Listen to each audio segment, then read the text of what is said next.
Hey, how's it going, everybody? It's Timothy here with Jank Diver Gaming, and today we're talking about the black cards in the unrestricted cube. I will keep the intro short since this is the third video in this series. If you want more of a lowdown on why I'm doing this and, what the stipulations are, A, it's pretty self-explanatory. It's a tier list. And B, you can go check out the first video in this series, which was the white cards. Again, this is just entirely my opinion based on my experiences and my where I stand with the cards in the unrestricted cube. People are going to differ in opinion on a lot of different things, and I think that's perfectly fine. We're allowed to do that. But as one of the designers of this cube, I thought this would be fun as a means to show you where I'm at on individual cards in relation to one another. What I think is, at the end of its line, what I think is kind of an all-star card that's not likely to go anywhere, so on and so forth. You can see the headings here. Remember, before we get into the cards here, that you can support us by just being present, by showing up to the Jank Diver Gaming Discord, saying hello, helping us build our community. You can, of course, always like, comment, and subscribe here on YouTube, but the Discord is where most of the action happens. There will be links to that down below, as well as links to this tier list if you want to fill it out for yourself. But yeah, join the Discord. You can come draft the unrestricted cube with these cards in it on Sundays at 7:30 Eastern, which is going to be very hard for me to remember because I am now in Pacific time, but that's just something I have to do. But yeah, come draft with us, give us feedback on the cube so that we can make it the best possible cube out there. Not that it isn't already the best possible arena draftable cube out there. Sick brags. But anyway, all right, let's get into some black cards here. Starting off with one of the weaker ones. Black actually has a pretty diverse power level when it comes to cards. Black was like the problem child for a little while in this cube. Now it's blue, which I mentioned in the last video, but black was the one that was like, what do we do to bolster this? And I think it's in a good spot now. Black has a lot of good things going on. So Stitcher Supplier is up first. And I think, I hate to start off with a D, but Stitcher Supplier is kind of definitionally a D. It falls into that experimental category where it's here for a very specific kind of deck, the kind of Croxa, Rakdos, mid-rangey deck. It's very rigid, and it plays a role in that deck, but I'm at the point where I don't think you necessarily need to go out of your way to, like, turbo out your graveyard in order to make cards like Phoenix of Ash and Croxa work. I think they just naturally work if you draft decks that can fill up their graveyard by just playing the game. The fact that Stitcher Supplier only fits in that style of deck and doesn't really want to go in any of the control decks, doesn't really want to go in an Aristocrats deck despite being a one-drop creature with a ETB death trigger. It's a little bit too rigid, I think, to use up a slot in the long term. And right now, we're not necessarily clamoring for another, Dread Wanderer, Gutter Bones, or anything like that. So it's fine to have it here until we find a one-drop that we really like, but I don't think you'll see this card in the long term. It's just an easy cut when we get a good one-drop to come along. Gutter Bones is up next. Gutter Bones has been around for a while. This is the one, so Dread Wanderer and Gutter Bones are always in the conversation together. Gutter Bones is the one that you get back to your hand by dealing damage to your opponent or having your opponents lose life, whereas Dread Wanderer is the one that you can get back to the battlefield if you are Hellbent or Heckbent or whatever you want to call it, one or fewer cards in hand. They're both 2 mana, or 1 mana 2/1s that enter the battlefield tapped. They're both very comparable. Gutter Bones, I think, in general, is a lot easier to get back, although it goes back to your hand, whereas Dread Wanderer goes back to the battlefield. You can mince words on these. I'm going to put them in basically the same category, even though Gutter Bones, I think, is a little bit better than Dread Wanderer most of the time, just easier to get back. So I think these are just role players, kind of like I did in the white video, where I put most of the Savannah Lions in the B category. I think the black 1 mana 2/1s kind of fit in the same category for black. Even though they're a little more flexible with the white 2/1s, you only put those in white aggro decks, whereas these black 2/1s, you want them in your aggro deck, but you can put them in your Aristocrats deck just because they're recursive bodies. All right, up next is Shambling. They like to use the word shambling. It's on a lot of cards. Ghast. Shambling Ghast looks a little bit dinky. If you read it, it's just like, what's this random AFR common doing in this cube with high power level cards? But I think it performs quite well. It is a decent little Aristocrats card. You sacrifice it, you ramp ahead for a turn, or you just deal with your opponent's X1, like the 3/1s and stuff like that. It kills a lot of the aggressive 3/1s that people put in those decks, so it has some utility there, gives you a little bit of extra value, and of course it's just a little speed bump, right? If your opponent throws a bunch of X1s on board, they can't really attack into you without losing multiple creatures. So Shambling Ghast is playing a decent role here.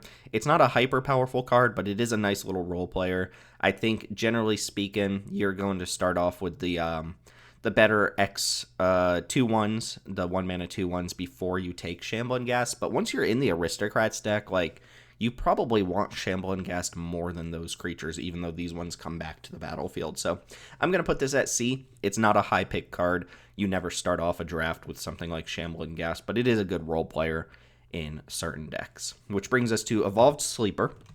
Now, I've come really far down on creatures like this, the ones that ask you to invest extra mana into them, basically to level them up. I mentioned Surge Engine in the blue category, which I think I put at a D just because I think that card is just not good. It doesn't fit what a lot of blue decks even want to do. Like, the blue decks don't care about having an unblockable creature, and it never gets to the last chapter, so, or the last level, whatever you want to call it. So Evolved Sleeper is a little different because the mana investments are easier to fit in. The last ability is actually just very good, and it's cheap enough that you can activate it multiple times, and this ends up being kind of like a plan in a can that already fits what black decks want to do. I don't think I put it at A level, but I do think as an aggressive black creature, it's a little bit better than the little recursive dorks, just because if it goes unopposed, it ends up being, get up there. There we go. If it goes unopposed, it ends up being just this card advantage machine that kind of fits into what the black aggro decks want to do.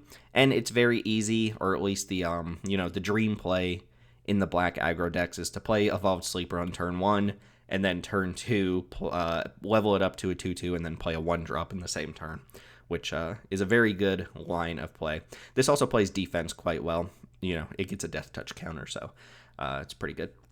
Yeah, I'll stick Evolved Sleeper at the top of B here. It's still not at the point where I'm willing to first pick it and be like, oh, I'm going to go black aggro tonight. I do think Knight of the Ebon Legion does get into that A category for me.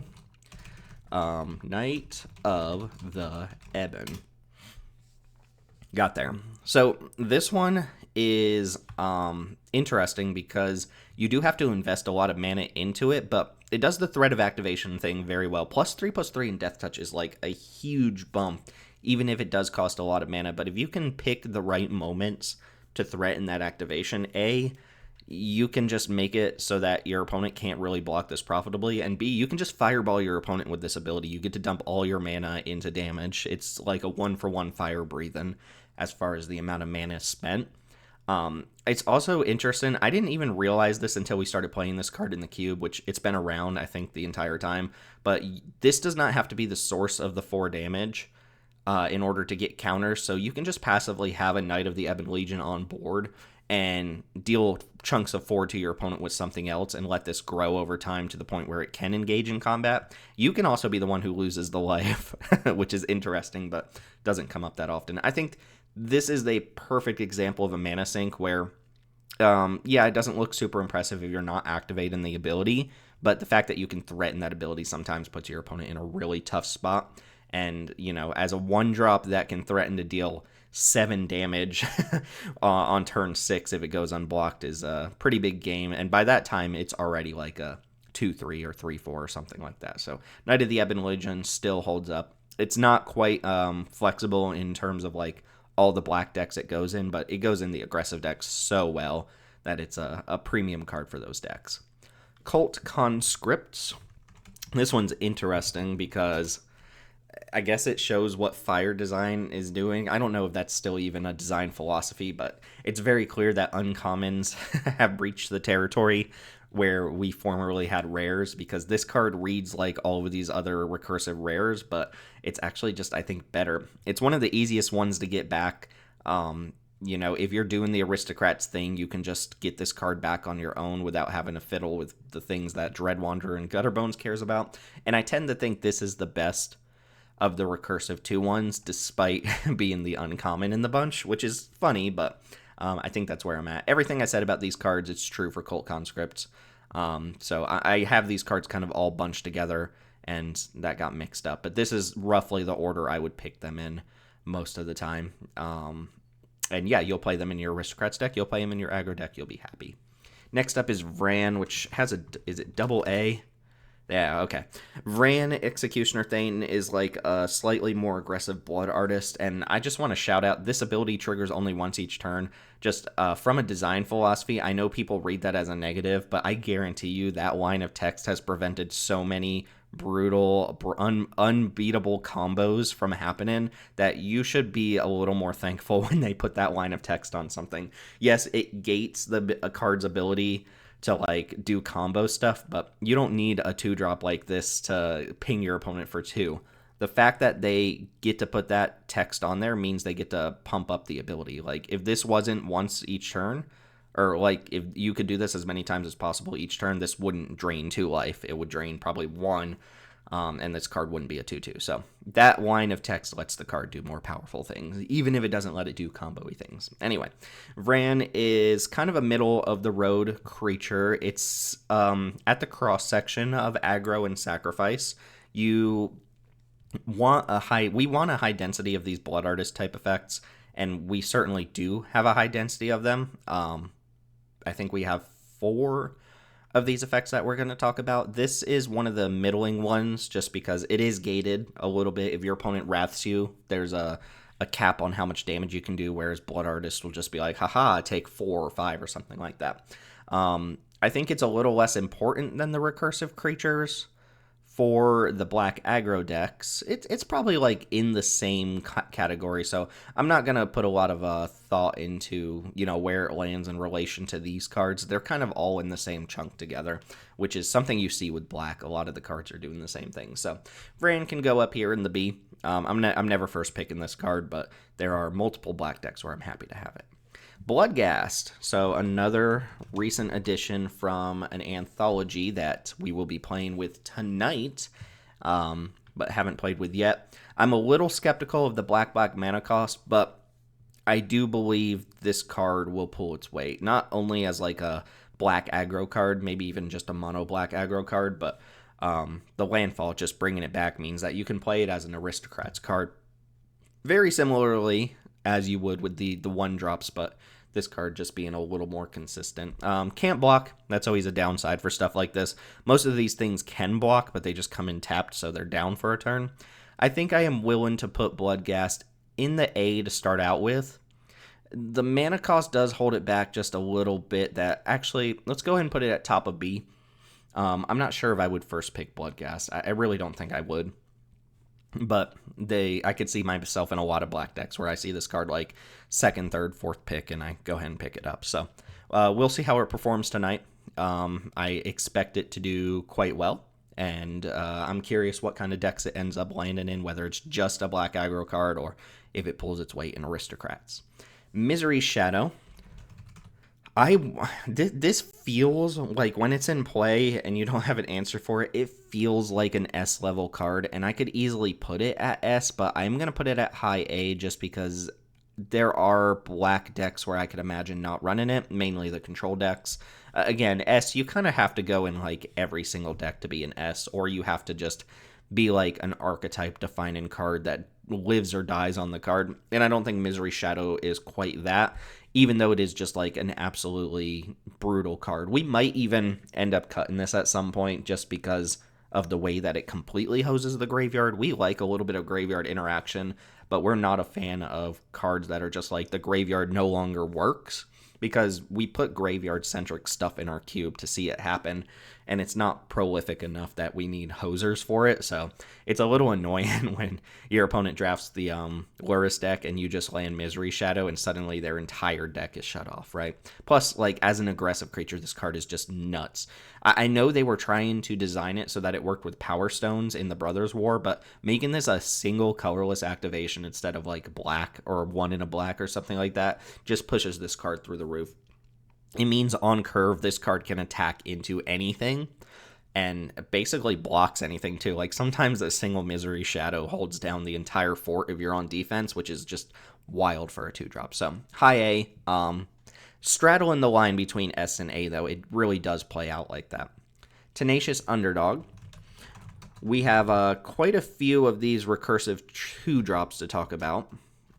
And I think Tenacious Underdog has taken the, taken the trophy, as it were, to as far as the 2-drop recursive creatures go. And actually, now that I'm looking at it, we don't have too many of those left, but I lump them in with the 1-drops. Tenacious Underdog is going to be A for me. I'm going to put it above the Ebon Legion here. As far as like 2-drops that hit hard and you can play from the graveyard, control hosers, if you will, I think Tenacious Underdog is the best just because that blitz thing, being able to turn it into extra cards is quite nice. It's a cool design too. Like it has a little bit of give and take to it. I hate cards that are just like, oops, all upside and it's all good, and like you don't have to give up anything for it, and the stat line is just like push 2. So I like that you actually are giving up a little bit of life to do the blitz thing. And like the stat line is just fine. 2 mana 3/2 is a good stat line. Being able to play it back from the graveyard means that you have a plan against, board sweepers and removal and stuff like that, and you can continue to play into the late game thanks to a card like this. So I think this is one of the better 3-power recursive black creatures that we have access to, and we've played quite a few of them over time. Oh boy. Orcish Bowmasters is a design mistake through and through. This is, I think, in our cube, this might not be as brutal as like it is in Legacy or something like that, where it completely fields out the ability to play X1s. But I think that's because it is a cube environment, and you're only going to see one of these per draft. So it's not going to feel like, oh, I just can't play because Orcish Bowmasters exists in the format. That being said, I think this is just an S quality card, and that's without having really played much of it. It's hard to go wrong with this. Like the fact that the floor of this card is, raise the alarms that pings already means that it trades for a 2/2 in combat, leaves behind Bowmasters. I mean, look at all these X1s that it just completely chumps, and it takes out 2/2s in combat as well. The reason I don't necessarily think this card is going to be like backbreaking or like emergency bannable from our cube or anything like that is that it is a 1/1. The important part of the card is just a 2-mana 1/1, which dies to basically every removal spell in the cube, but it might be too efficient over time. Like if we see this just fielding out X1s, then yeah, there's probably something going on there. I do like how it's positioned right now, with green being like the best color in the cube, hands down, and a lot of that coming off the back of some of its mana dorks. I like that there's like a black 2-drop that just actively punches the mana dorks, the Land War Elves and Elvish Mystics and stuff like that. So I think Bowmasters is a hyper powerful card. It still baffles me that the card is designed the way it is, but we're going to continue playing it until we feel like it's reached the point where the card is too good, and then we'll have a real conversation about whether or not it's ruining the gameplay experience, or taking out creatures that it shouldn't be taken out. Little orc dudes from Lord of the Rings. Who knew? Next up is Jadar, which is a pet card. I do love this one. I'm gonna put Jadar in A. It's not as blatantly like all-in powerful as the Misery Shadow. It's kind of tied with the Tenacious Underdog. I'm going to put it probably above because of just how good it is in the Aristocrats decks. This is still a fine aggro card, just giving you a free 2/2 chump attacker that you can attack with every turn, kind of without impunity, is already nice. But for our Aristocrats decks, this is like a very important piece. We don't have a lot of effects that are just like create a creature every turn. Like we don't have Bitter Blossom. We talked about Skrelv's Hive in the white section, which is there for that exact reason, even though it's not really that powerful of a card for us. This as a card that generates tokens every turn that you can feed to your sacrifice effects, but also just plays aggro, means that it's just a solid, well-rounded card. I like the design of it.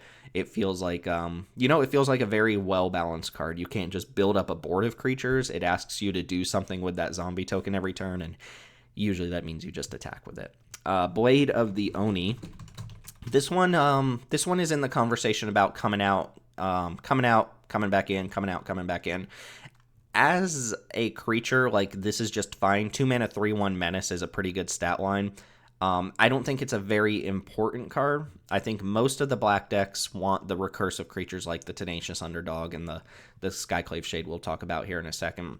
I also think it's extremely vulnerable to the artifact removal that we do have. And we already mentioned we don't play a ton of artifact removal, but when your opponent has like Kolagon's Command or Prismari Command in their hand, and your 2-drop is Blade of the Oni, like, you are just going to get punished so hard that game. And it doesn't happen every single game just because we don't play a ton of artifact removal, but it is a downside that this is an artifact.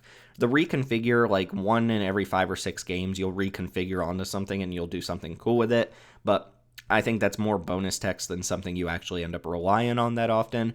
I've seen it once or twice, but it's often something you don't do, and also often something that's like not even worth doing. If you already have good attacks with this and another creature, there's not a lot of reason to equip up unless you're anticipating a board wipe or something. So I'm going to put this at low C just because I think it's highly replaceable. And usually you end up wanting the recursive creatures more. It's vulnerable to more removal despite being like a baseline fine card. Okay, skirting around the conversation with Skyclave Shade. This is the one that comes back with a landfall. You can cast it from your graveyard. This is the one that makes me believe the Bloodghast will be a good performer because you have to cast this with landfall and we're still happy to play it. Whereas Bloodghast just comes back with landfall, so you don't have to invest any extra mana into it. You can kick it from your graveyard, so this gives you a late game plan if your opponent's on like Jund all removal and stuff like that. It's also part of the reason that we like having a few dedicated cards that can exile from the graveyard, just so that decks that are relying on killing all your opponent's creatures aren't just dead in the water to things like Tenacious Underdog and Skyclave Shade. There's a lot of ways to do that, though. There's things like Ossification and Portable Hole. Red has a couple exile and shocks and stuff like that, but this is clearly worse than Tenacious Underdog, in my opinion. I think this one falls into the B category, and I want to put it below Skyclave Shade, or rather Bloodghast. I want to put it above most of these creatures because it just does come back as a 5/3 in the late game and give you a plan against the all-removal decks. And it's important for black to have a little bit of that, because when you're playing the black aggro deck, you are very vulnerable to sweepers, but part of the reason that you are favorable, or you have a favorable matchup against control decks, is because you do have creatures like Skyclave Shade. So I do want to still rank this one kind of in the middle to like mid-high tier because it performs quite well, even though I think it has been usurped as the best recursive creature by Tenacious Underdog. Blood Artist. Blood Artist is an interesting one to rank. I'm not 100% sure where to put it. It's definitely A or B. It's not S, but you could take a Blood Artist first pick and stake a claim on an Aristocrats deck. And as Chris is very apt to point out, you can put Blood Artist in your black aggro deck too and just make it so that your creatures that are already beaten down push in extra damage when your opponent deals with them. Plus, if you are a black aggro deck, or basically a black deck that cares about killing your opponent's creatures, you have all these Doom Blades and stuff, you get extra mileage out of your removal spells as well. The downside to putting it in an aggro deck, of course, is that it doesn't contribute to combat itself, but it kind of does in a roundabout way. So all of that said, I think Blood Artist is in low A.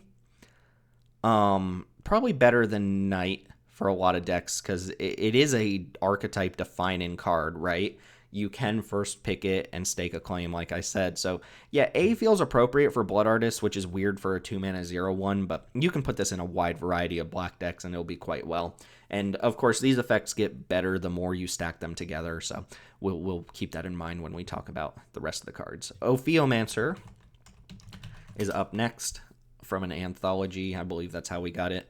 Ophiomancer is like dead average B to me. It is a good Aristocrats card. It is a passable aggro card, but there are better 3-drops for the aggro decks. I'm going to put it in low B because it's a type of card that if you are an Aristocrats deck, it's not the highest priority. You want to take the Blood Artists first and the 1-drops and the Sacrifice effects first, and then you're hoping to wheel it. And if it's a card that you're hoping to wheel instead of like chomping out the bit to take like first, second, third pick, it probably doesn't belong in the higher categories, but it performs well enough. It's a little bit of a nuisance against certain decks with the Death Touchers. I think it's comfortably at the bottom of B. Sedgemoor Witch, our love of Young Pyromancer effects. This is the black Young Pyromancer, and it performs quite well. It does encourage you to draft towards Magecraft a little bit, so you're a little more likely to take kind of a medium spell over, a better creature or better card sometimes, just so you have ways to trigger Magecraft. It fits into like blue-black decks quite nicely, and red-black decks sometimes take these spell routes with Sedgemoor Witch and a few other black removal spells, and then like the red spells payoffs. It's a good card. I don't think I'd first pick it that often, so it's going to fall in B to me, and I'm going to put it, I think on power level, it comes in somewhere around the Evolved Sleeper. It's a good card. Like, you can throw it in your black aggro deck and just, a Bogart Brute with Ward 3, Ward, pay 3 life is just a decent little aggressive creature. And all you really need it to do is spit out like one pest before it's obviously great. A 3-mana 3/2 menace that comes with a 1/1 is great, and that 1/1 gains life, gives you fodder for your village rights and stuff like that, your Yawgmoth. So it takes a little bit of work to make Magecraft work, but I think overall fits in a lot of different decks and performs quite well. Woe Strider, one of our free sack outlets. In fact, I think this and Yawgmoth might be our only free sack outlets at the moment. Woe Strider's good. It is like definitionally a role player. So I'm gonna put it, I think, just like around Sedgemoor Witch, probably above Sedgemoor Witch, because there are decks that like absolutely need Woe Strider. You don't ever first pick it. It's the type of card that you're hoping to get if you've staked a claim on Aristocrats and nobody else at the table is drafting that. You can get it a little bit later. I like the overall design of this card. It lets you dig towards action. It can come back from the graveyard. Comes back as a 5/4. I don't see the escape matter too much, but when it does matter, it matters a lot. I think Woe Strider is just a solid, well-rounded card. You don't really throw it in your black aggro decks, but I suppose you could. It's just a key piece of the Aristocrats deck, and that means that it's a solid role player, so it fits in the B category. So Murderous Rider, we play, I think 4 of our monocolored sections have an adventure creature. I put Brazen Borrower in the blue section all the way up in S tier, and I stand by that.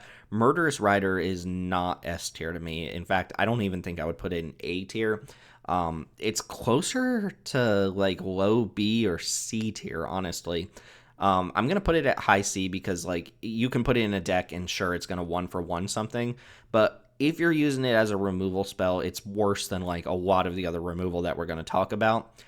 There are times where that loss of life actually hurts you quite a bit. If you're playing it as just a creature and you never use the adventure half, it's kind of medium. It's easy to kill. Sometimes it can't even really engage in combat. And then if you're doing the whole package, like you spent 6 mana to basically get a 2/3 on board, and a 6 mana 2/3 that kills a creature on ETB, probably not something we would play. Like we could just play Ravenous Chupacabra. It is flexible, but all of the parts, like all of the individual parts, are charging you for what they do. You're not getting away with anything here, and sometimes it is a liability to actually cast the instant part of this. Like compare this to Infernal Grasp. When you add up a lot of those different types of effects, you end up losing a lot of life, and the life link on this body when you cast it later in the game doesn't always make up for that. So I think Murderous Rider is clearly a notch below like Brazen Borrower, Bone Crusher Giant, to the point where we've actually discussed whether or not to cut it. Just because we have really good removal in black already, and this isn't like an amazing removal spell. We're not dying to play Hero's Downfall. Stapling it to a creature does make it a long-term 2-for-1, which keeps it around, but it is in the conversation as a cuttable card at this point. Even though it's like a fine, solid, mid-rangey card, it's never super impressive.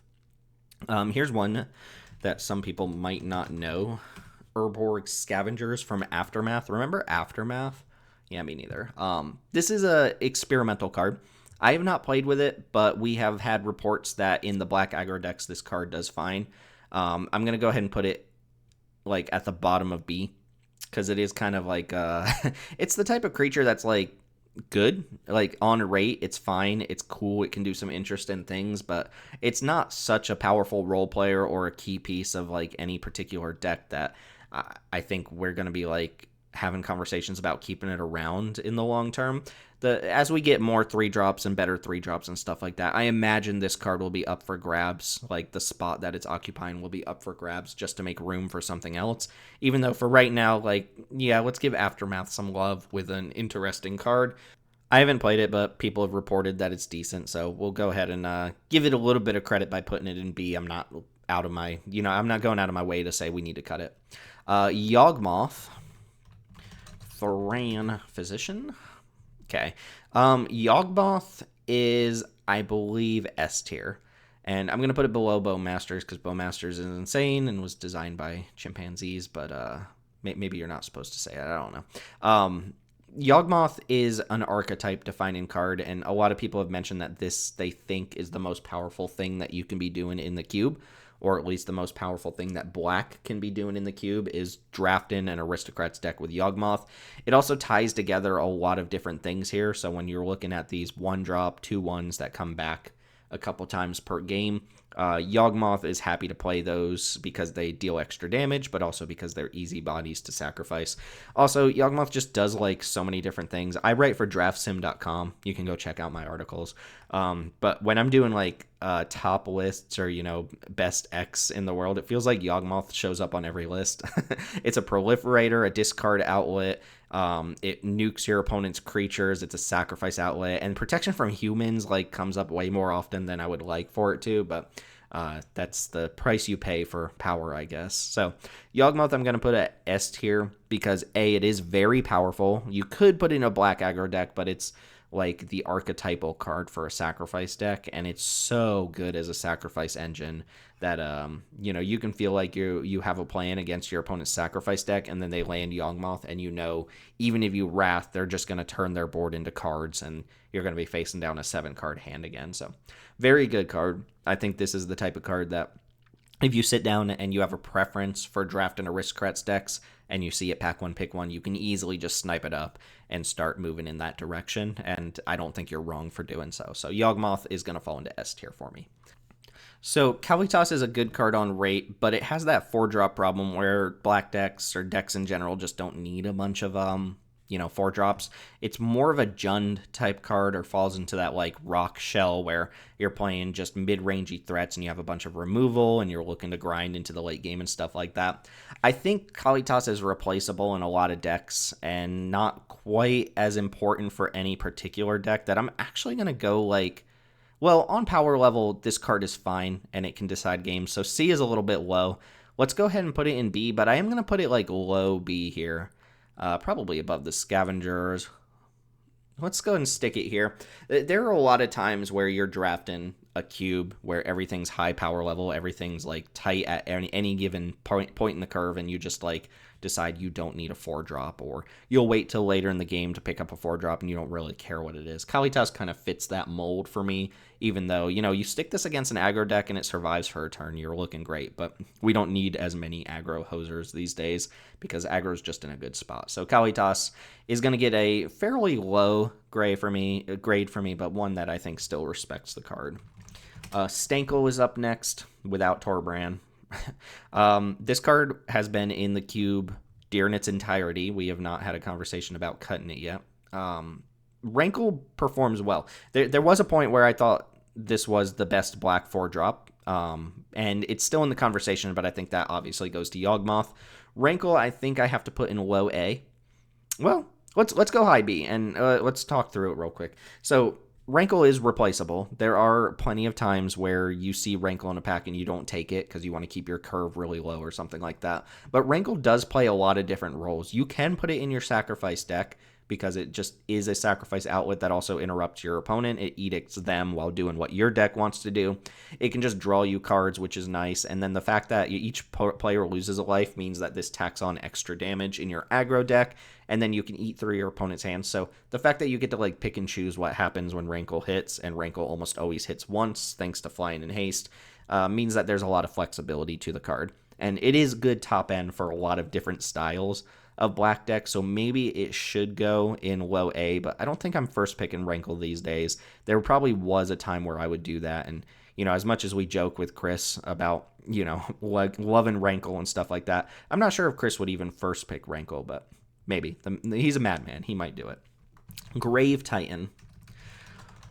Grave Titan is here. So we got the Titans from our most recent anthology. Have not played them, but they're such classic cards that we're going to make the time and the room to play a few of them. Grave Titan is, I think, past its prime, but still good, right? If you resolve a Grave Titan, you probably shouldn't be dying that game, and you should probably, it's the type of card that can shift things in your favor. Now, just to type in this card real quick, we have Tovoar's Huntmaster in the green section, which is Grave Titan, but does a couple different things depending on daybound, nightbound. Obviously, if Grave Titan survives and gets to start attacking, it's way better than Tovoar's Huntmaster. But Huntmaster is a fine card that is replaceable. If you're playing a green ramp deck, you're kind of happy to play it. Grave Titan doesn't get to benefit from the ramp package unless you're playing it in green-black, but I do like that it's a reason to play green-black. So this is all saying that there's faults with 6-drops. I mentioned with Angel of Invention that when you cast Angel of Invention, it's like an A quality card, but you just don't need that many 5-drops. And I think the same is true of 6-drops, regardless of the color, as long as they're not green, right?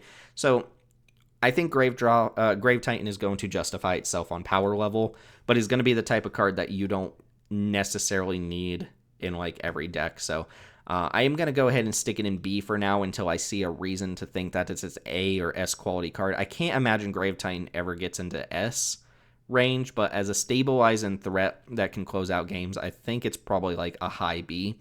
And if we're being completely honest, people are probably going to be excited to play Grave Titan, so we will know how good this card is in our cube.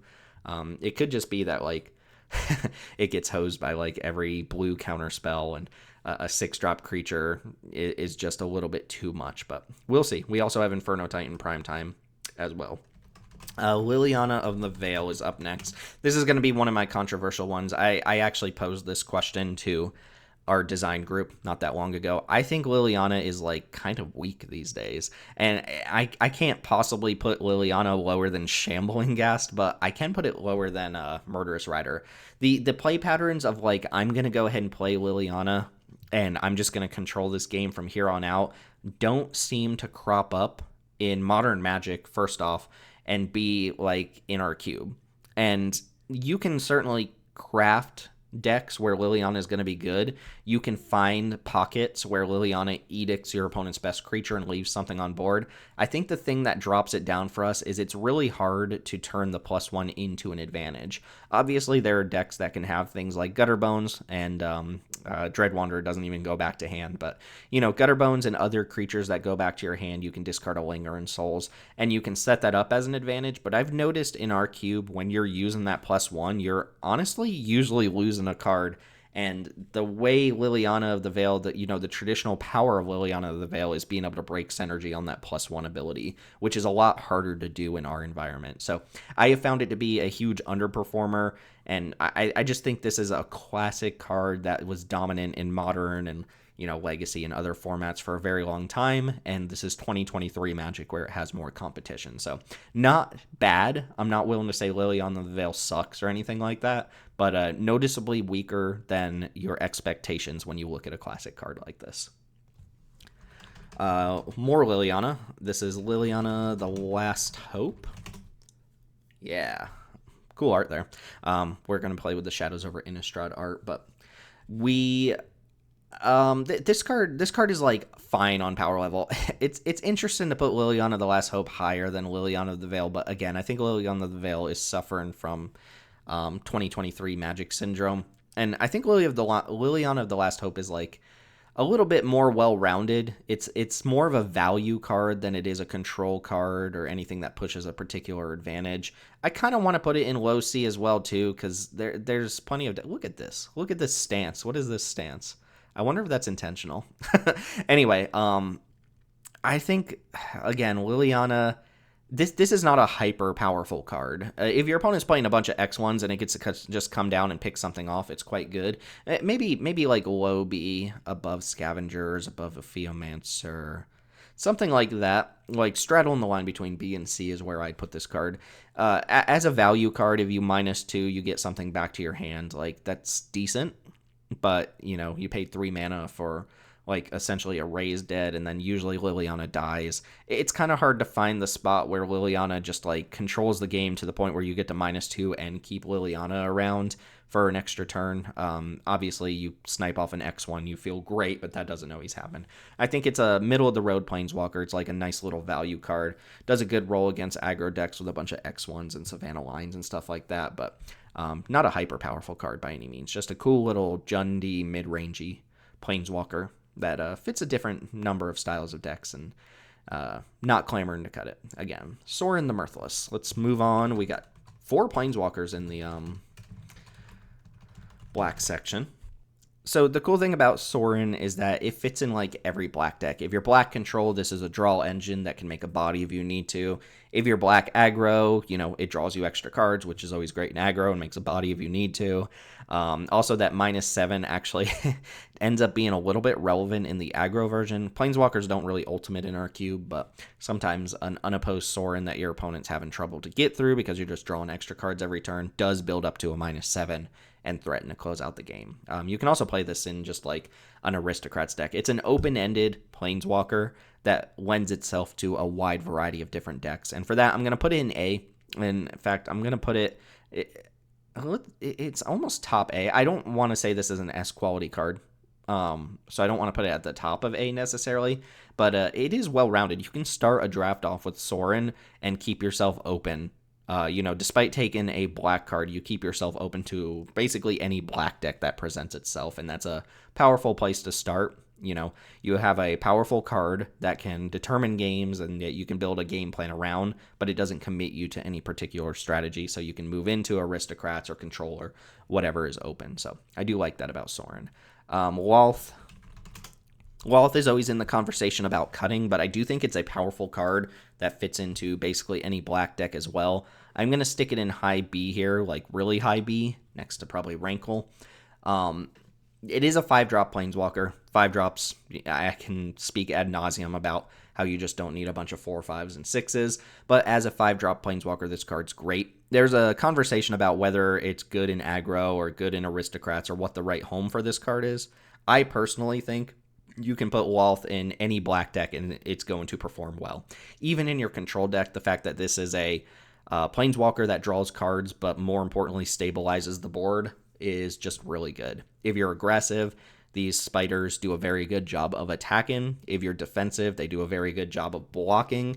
It's kind of hard to get to Walth in any game where both players are at parity, and this can certainly push you ahead. The -8 is like the biggest nonsense in the world. Even if you get to the point where you can -8, which isn't that hard, you just don't use it.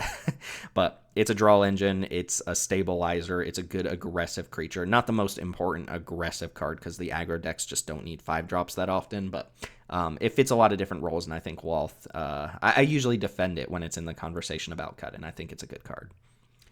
All right, removal time. Boom, boom, boom, boom, boom, boom, boom, boom, boom. Let's talk about a bunch of removal, board and removal spells.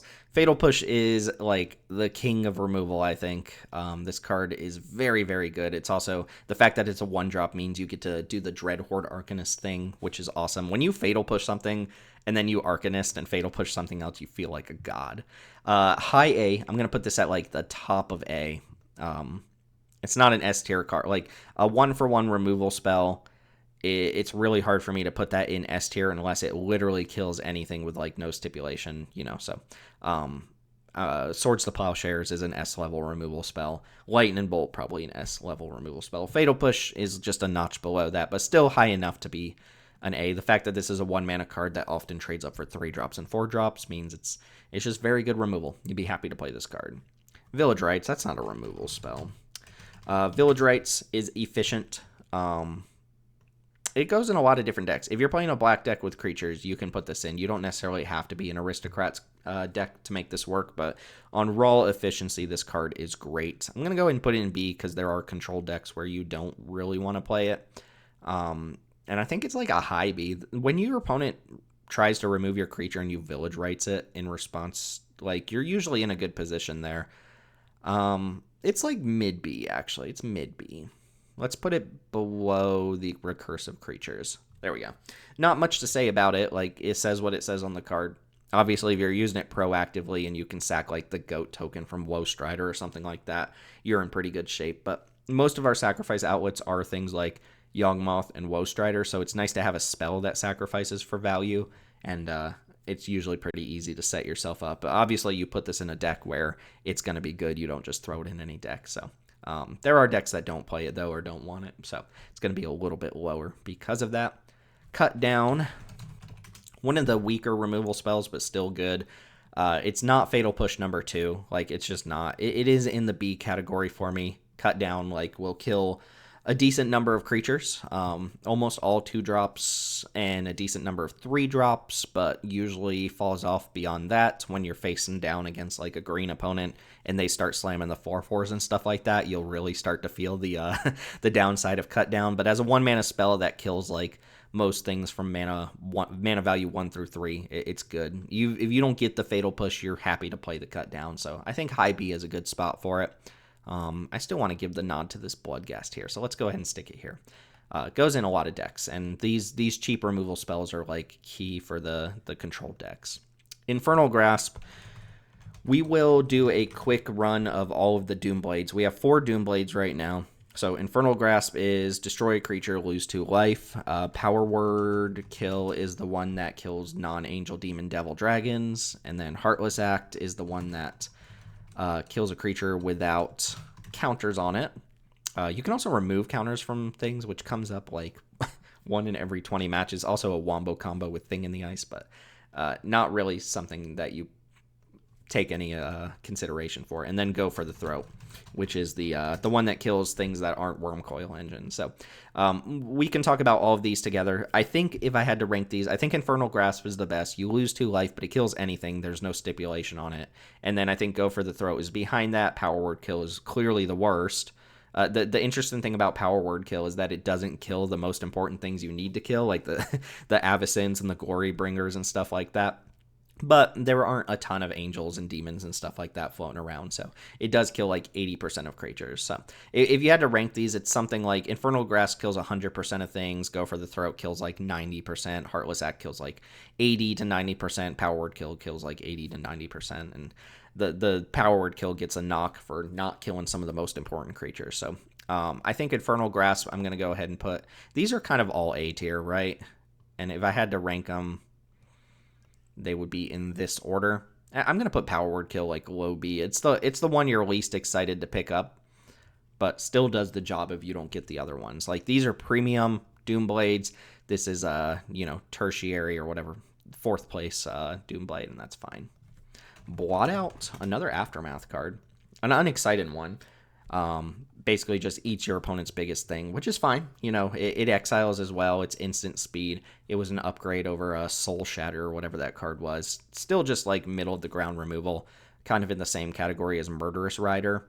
It is a little weird. I was going to put Blot Out in the B category, but it's a little weird to put it above Murderous Rider because I think Murderous Rider is better. So this is kind of like C tier removal. When you already have a bunch of these really good black removal spells, you feel the slightly worse black ones.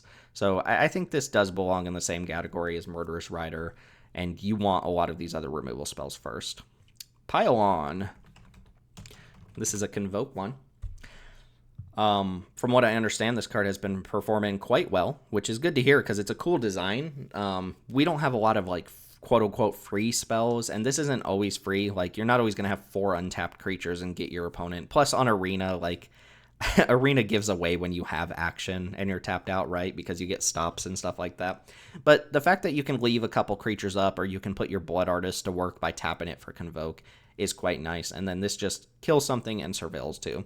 Now, Murderous Rider, we just got through saying, like, we're not super excited to play Hero's Downfall, 3 mana, kill a creature or planeswalker, but this often costs less than 3 mana. It doesn't have a downside to it like lose 2 life, and Surveil 2 does set up your graveyard a little bit, but sets up your next draw as well. So I think Pylon is a nice, like, B tier removal spell, but again, just not as important as the Doom Blades and stuff like that. It's not better than any of the Doom Blades or Fatal Push, but it's still good black removal.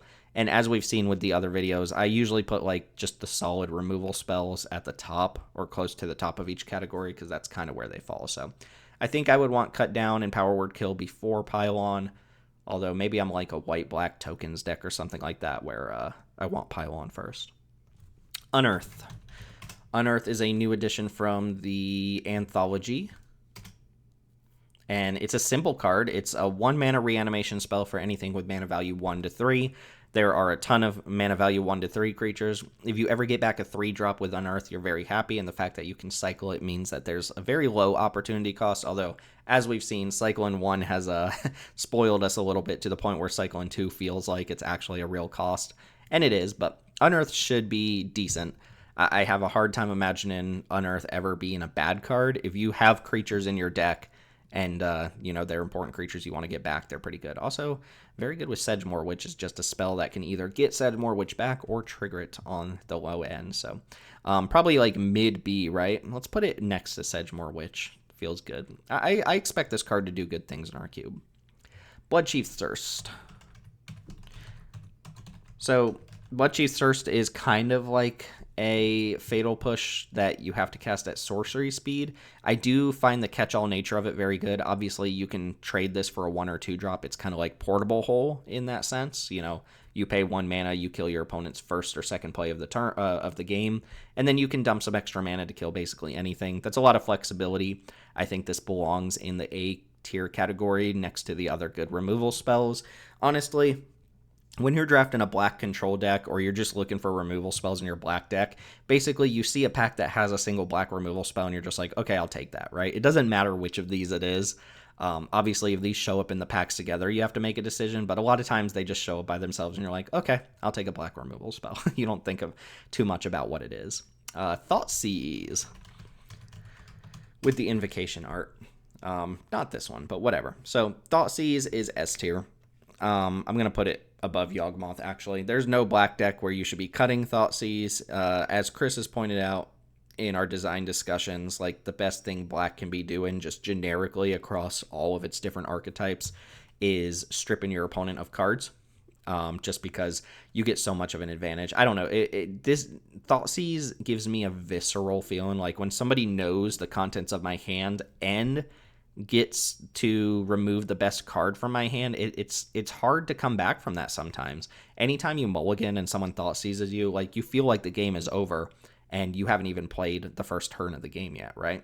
The fact that it's just ubiquitous and you can put in any deck at all and it's going to be good is quite nice. It's the king of the discard spells, which we'll talk about a couple more real quick, but yeah, I think firmly belongs in S.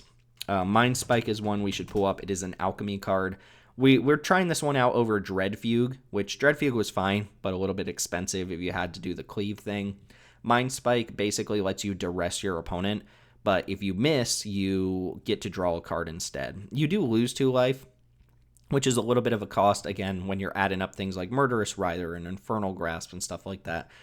It does actually hurt you in the long run to lose some life from an effect like this, but it never misses in the sense that you're never down a card. You either 1-for-1 with your opponent or it replaces itself at a pretty low cost. It doesn't give you full information, but it kind of does in the sense that the cards that aren't revealed, you know that they're creatures, right? So, or there's some sort of permanent, right? An artifact enchantment, and you can kind of play around with that information as well. So it's an interesting card. It's an alchemy card that has some stupid art, but we'll eventually probably replace this with something else. But for now, it's fine. It's a little role player discard spell. I don't think it quite gets into A tier for these discard spells to get as high up as like S and A. They kind of need to grab anything, which Thoughtseize does and Mind Spike doesn't. But I think I'm comfortable putting this in like the low B tier. I kind of want to give it a D just because I absolutely hate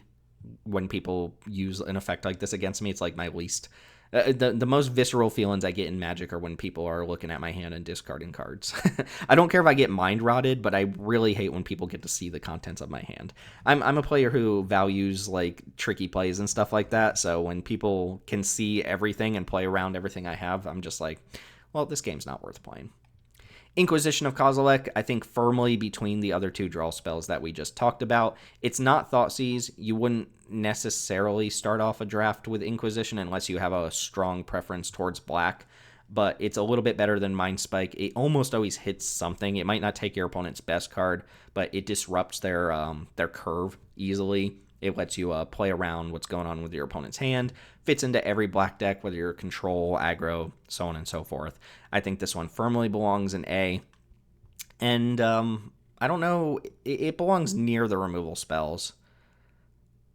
I'm going to put it at the bottom underneath the removal spells. I'm not sure. I guess let's go ahead and put it above the removal spells. And the reason I'm doing that is because these cards are quite interchangeable, but there's less interchangeable cards. There are fewer interchangeable cards with the discard spells. There's only so many of them. So if you want the discard spells, you kind of have to take them when you see them. Whereas the black removal spells, you can pass them and just get a different version down the line. Collective Brutality. Helps if we spell it right. This is the Escalate card that duresses your opponent, kills a small creature. In this cube, again, discarding a card is usually a cost. It's hard to set that up. Same thing I said with Liliana of the Veil. So you're not really going like all in on all three modes that often, especially since the last mode really only matters if if you know you're going to win through damage like anytime soon. So usually this is like duress plus kill a small creature at the expense of discarding a card. I don't think this is a super powerful black card. It's not an untouchable slot for the cube or anything like that. It does fall into B category for me. It's not like terrible or anything like that, so I'm not going to put it in D or C, but it's also not a first pickable quality card. It's not one of the best discard spells or anything like that. It is flexible, though. Flexibility matters quite a bit, so we can put this in like mid B. I'll put it under Unearth. I think Unearth should perform quite well. Languish and Crux. We can talk about these together. Languish is -4/-4, Damnation at home, and Crux of Fate with the plagiarized art on it. I guess that's the other version. This is the fine version, but yeah. Crux of Fate is Damnation at home as well. I love when the dragon text matters, when your opponent has like Glorybringer and one other creature and you actually have to choose. I love that sort of stuff. But these are what we're playing for black sweepers. We need black sweepers. We don't have access to good black sweepers, so these are the serviceable ones that we're kind of forced to play if we want black control decks to have sweepers at all. They're not exciting. In fact, Crux of Fate is so unexciting that I want to put it in D because we just want a better effect than this. Like, if you look at the white sweepers, we have Wrath of God and stuff like that. Just 4-mana sweepers, and then at 5 mana, they start to become like Sunfalls and Fumigates and stuff like that. This one just doesn't give you a lot of utility, but we don't really have anything better in the card pool.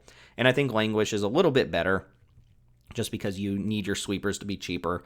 Even though it doesn't kill everything, it does a decent job at what it's supposed to do. So I'm going to go ahead and put it in B, but this is an area of improvement that we could really use. Sedgemoor Witch above Woe Strider. Let's do that. Yeah, if we could pick out like individual sections of the cube that need improvement or just need better card quality, Black Sweepers is 100% one of those spots, because we need like Toxic Deluge, Damnation, anything like that. These ones do the trick, but you do notice when they miss creatures or when they're too expensive and stuff like that, and that's going to knock them down a notch. Meathook Massacre. I guess this is also technically a sweeper. Meathook Massacre, I'm going to put this in S tier. I'm going to put it in low S tier. And the reason is it's playing a lot of different roles. It's wearing a lot of different masks. It is kind of sweeper number 3. It's a little bit slower, right? When your opponent has like that X4 on board that you need to kill, this costs 6 mana to kill it, whereas Languish will come down full 2 turns earlier, and you do notice when that's too slow. But against the aggro decks that are just curving out X1s and X2s and X3s, you can usually get to the point where you resolve Meathook Massacre and you actually gain some life back. So that's a pretty big deal. The fact that this gains you life back not only stabilizes because you cast a sweeper, but because your life total is increasing. The fact that you can also put this in your Aristocrats deck as like Blood Artist number 3 or 4 is very, very good. So, a modal sweeper / Blood Artist is like a very interesting card. And you can first pick this. It's a lot like Sorin, where you can first pick it and you leave yourselves open, right? If you see a second pick black control card, like a Languish or something, you can follow up Meat Hook Massacre with that and start going down blue-black control or something like that. But if you see this and then your next pick you see Blood Artist, right? You can pick that up and say, okay, I'm doing the Aristocrats thing. And those are two very different lines that you're open to because of the Meat Hook Massacre. And honestly, on flavor alone and art, like the aesthetic of this card, it's clearly an S tier. You do notice sometimes when it's just a turn too slow or you miss on a mana and this can't quite sweep up the board the way you need it to, but a lot of times this is backbreaking for your aggro opponents. Bastion of Remembrance. This is the Remembrance. This is the 4th Blood Artist, and I think it's the weakest one. It does get a benefit from being an enchantment, so your opponent's not realistically going to remove this from the board, and a lot of times they really won't anyway because it already did something, right? Bastion of Remembrance, I do think, is starting to show its age a little bit as one of the weaker Blood Artist effects. Just being a 3-mana effect that doesn't offer any other utility outside of, just being Blood Artist is nice. I don't want to... It's not D. Like, if you want a density of these sorts of effects, you kind of have to play these cards, and we do want that density, so we're kind of shoehorned into playing it. I do think this is like upper C, lower B. I think B is appropriate. B is appropriate for this.